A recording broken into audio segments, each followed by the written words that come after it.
দেশের বাজারে আকাশ ছোঁয়া দামে বিক্রি হচ্ছে ইলিশ। বাড়তি দামের কারণে জাতীয় মাছের স্বাদ নেয়া সাধ্যের বাইরে চলে যাচ্ছে নিম্ন ও মধ্যবিত্তের। এর মধ্যেই দুর্গাপূজা উপলক্ষে ভারতে ৩,০০০ মেট্রিক টন ইলিশ রফতানির অনুমোদন দিয়েছে বাণিজ্য মন্ত্রণালয়। শনিবার এ বিষয়ে প্রজ্ঞাপন দেওয়ার পরেই শুরু হয় আলোচনা। বিষয়টি নিয়ে রোববার সচিবালয়ে মৎস্য ও প্রাণী সম্পদ উপদেষ্টাকে প্রশ্ন করেন সাংবাদিকরা। তিনি জানান, বাণিজ্য মন্ত্রণালয়ের রফতানির সিদ্ধান্তে বাজারে প্রভাব পড়লে ব্যবস্থা নেবে সরকার। বাণিজ্য মন্ত্রণালয় স্বাধীনভাবে এটা তারা দিয়েছেন এবং তারা একটা অনুরোধের প্রেক্ষিতে দিয়েছেন। যদি দাম বাড়ে, সেই দাম বাড়ার ব্যাপারে অবশ্যই আমাদেরকে ব্যবস্থা নিতে হবে। এদিকে অর্থ মন্ত্রণালয়ে এক ব্রিফিংয়ে অর্থ ও বাণিজ্য উপদেষ্টা ডক্টর সালেউদ্দিন বলেন, সর্বোচ্চ পর্যায়ের সিদ্ধান্তেই ইলিশ রপ্তানির অনুমোদন।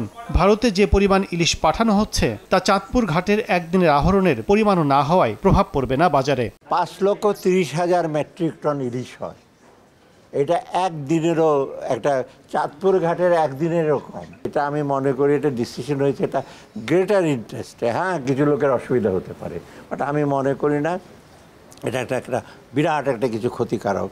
আমার মনে হয় আরও লং রানে আপনার জন্য একটা পজিটিভ বিষয় হয়েছে। বাণিজ্যিক দিক তো সুবিধা আছে, এক্সপোর্ট ফরেন পাবো তো আমরা কিছু।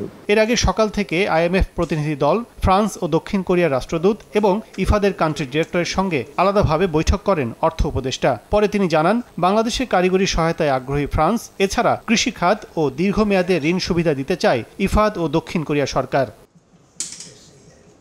কাজল আব্দুল্লাহ, সময় সংবাদ, ঢাকা।